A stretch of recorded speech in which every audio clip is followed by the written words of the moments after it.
ಕೋಲಾರ ನಗರದ ಮೆಕ್ಕೆ ವೃತ್ತದಲ್ಲಿ ಆರ್ಥಿಕ ತಜ್ಞರು ಮಾಜಿ ಪ್ರಧಾನಿಗಳು ಆದ ಡಾಕ್ಟರ್ ಮನಮೋಹನ್ ಸಿಂಗ್ ರವರ ಭಾವಪೂರ್ಣ ಶ್ರದ್ಧಾಂಜಲಿ ಸಲ್ಲಿಸಲಾಯಿತು. ಈ ದೇಶದ ದೀರ್ಘಕಾಲ ಪ್ರಧಾನಿಯಾಗಿ ಸೇವೆ ಸಲ್ಲಿಸಿದ ಪ್ರಧಾನಿಗಳಲ್ಲಿ ಡಾಕ್ಟರ್ ಮನಮೋಹನ್ ಸಿಂಗ್ ರವರು 4ನೇ ಸ್ಥಾನದಲ್ಲಿ ಇದ್ದಾರೆ.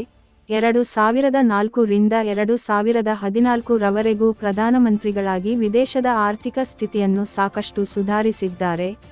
ಜನಪರವಾಗಿ ಕಾನೂನುಗಳನ್ನು ಜಾರಿ ಮಾಡಿ ಗ್ರಾಮಾಂತರ ಪ್ರದೇಶಗಳಲ್ಲಿ ಉದ್ಯೋಗ ಖಾತ್ರಿ ಕಾಯ್ದೆಯ ಮೂಲಕ ದೇಶದ ಬಡವರ ಆರ್ಥಿಕ ಸ್ವಾವಲಂಬಿಗಳಾಗುವುದರ ಜೊತೆಗೆ ಗ್ರಾಮಗಳು ಅಭಿವೃದ್ಧಿಯಾಗುವುದಕ್ಕೆ ಪೂರಕವಾಗಿದೆ ಮತ್ತು ಮಾಹಿತಿ ಹಕ್ಕು, ಆಹಾರ ಭದ್ರತಾ ಮಸೂದೆ, ಆಧಾರ್ ಕಾರ್ಡ್ ನೋಂದಣಿ ಹೀಗೆ ಅನೇಕ ಜನಪ್ರಿಯ ಕಾನೂನುಗಳ ಮೂಲಕ ದೇಶದ ಅಭಿವೃದ್ಧಿಗೆ ಸೇವೆ ಸಲ್ಲಿಸಿದ ಪ್ರಧಾನಿ ಮನಮೋಹನ್ ಸಿಂಗ್ ರವರನ್ನು ಕಳೆದುಕೊಂಡಿರುವುದು ತುಂಬಾ ನೋವಾಗಿದೆ ಎಂದು ಕಾಂಗ್ರೆಸ್ ಪಕ್ಷದ ಹಿರಿಯ ಮುಖಂಡ ಬೆಳಗಾನಹಳ್ಳಿ ಮುನಿವೆಂಕಟಪ್ಪನವರು ತಿಳಿಸಿದರು. ಈ ಸಂದರ್ಭದಲ್ಲಿ ದೊಡ್ಡನಹಳ್ಳಿ ಸುಬ್ರಮಣಿ, ಕೋಡಿಕಣ್ಣೂರು ರಾಜಣ್ಣ, ಬೆಟ್ಟಹೊಸಪುರ ರವಿ, ಪಾಳ್ಯ ನಾಗರಾಜ್, ಹರೀಶ್, ಪವನ್, ಚಂದ್ರಪ್ಪ, ಚಿಕ್ಕಹಸಾಳ ನಾಗರಾಜ್, ವರದರಾಜು ಉಪಸ್ಥಿತರಿದ್ದರು.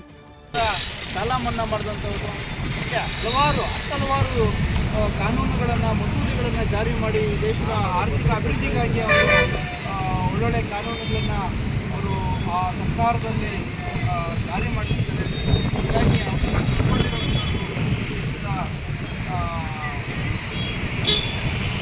ದೊಡ್ಡ ನಷ್ಟ ಆಗಿದೆ ಈ ಒಂದು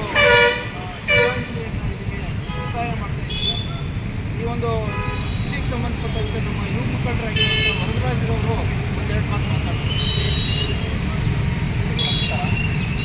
ಏನಿವತ್ತು ಇಡೀ ನಮ್ಮ ಭಾರತ ದೇಶ ಲೆಜೆಂಡ್ ಅಂತಲೇ ಹೇಳ್ಬೋದು. ಡಾಕ್ಟರ್ ಮನಮೋಹನ್ ಸಿಂಗ್ ಅವ್ರನ್ನ ನಾವೆಲ್ಲ ಕಲ್ಕೊಂಡಿದ್ದೀವಿ. ಇವತ್ತು ನಮ್ಮ ಭಾರತ ದೇಶದಲ್ಲಿ ನಾವು ಖಂಡಿತ ಮತ್ತು ಭಾಳ ಪ್ರಭಾವಿ ಆರ್ಥಿಕ ತಜ್ಞ ಮತ್ತು ಈ ಸೋಷಿಯಲ್ ಜಸ್ಟಿಸ್ಗೆ ಸಂಬಂಧಪಟ್ಟಂಗೆ ಒಳ್ಳೆಯ ಒಂದು ನಾಯಕ ನಮ್ಮ ಡಾಕ್ಟರ್ ಮನಮೋಹನ್ ಸಿಂಗ್ ಅವರನ್ನು ನಾವು ಕರ್ಕೊಂಡು ಹೇಳ್ಬೋದಾಗುತ್ತೆ. ಯಾಕಂದರೆ 1991ರಲ್ಲಿ ಏನು ಇವರು ಸಿ ನರಸಿಂಹರಾವ್ ಅವರ ಇವರನ್ನು ಈ ಭಾರತಕ್ಕೆ ಫೈನಾನ್ಸ್ ಮಿನಿಸ್ಟರ್ ಆಗಿ ಕೆಲಸ ಮಾಡಿದ್ದಾರೆ. ಸ್ಲೋಗನ್ ಕೊಡೋ ಮುಖಾಂತರ ಈ ಒಂದು ಅವರ ಒಂದು ಆಳ್ವಿಕೆಯನ್ನು ಸ್ಟಾರ್ಟ್ ಮಾಡ್ತಾರೆ. ಆಳ್ವಿಕೆ ನಡೆಸ್ತಕ್ಕಂಥ ಸಂದರ್ಭದಲ್ಲಿ ಹಲವಾರು ಒಂದು ಮೆಟ್ಟಿಲುಗಳನ್ನು ಹಾಕ್ತಾರೆ ಈ ದೇಶವನ್ನು ಕಟ್ಟಲಿಕ್ಕೆ. ಈಗ ಸುಮಾರು ನಾವು ನೋಡ್ಬೋದು GDP ವಿಚಾರದಲ್ಲಿ ಆಗಿರ್ಬೋದು, ಮತ್ತು ಆರ್ಥಿಕ ವಿಚಾರದಲ್ಲಿ ಸಂಬಂಧಪಟ್ಟಂಗೆ ಮತ್ತು ಈ ಬಡತನದ ವಿಚಾರದಲ್ಲಿ ಆಗಿರ್ಬೋದು, ಮತ್ತು ಈಗ ನಾವು ಒಂದಷ್ಟು ಕಾಯ್ದೆಗಳನ್ನು ನೋಡ್ಬೋದು, ಒಂದಷ್ಟು ಕಾನೂನುಗಳನ್ನು ನೋಡ್ಬೋದು. ಸೊ ನಾವು ಅಂದ್ಕೊಂಡಾಗ ಇವತ್ತು ಏನು right to education, right to information ಎಲ್ಲ 2005 ಕಾಯ್ದೆಗಳಾಗಿರುತ್ತೆ. ಇದೆಲ್ಲ ಯಾರು ತಂದುಕೊಂಡ ಆ್ಯಕ್ಟ್ ಇಲ್ಲ.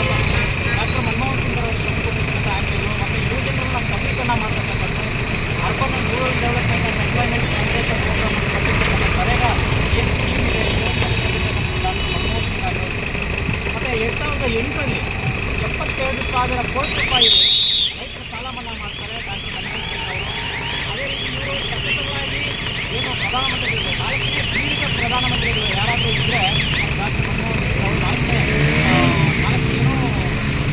ಪೀಳಿಗೆ ಪ್ರಧಾನಮಂತ್ರಿಗಳು.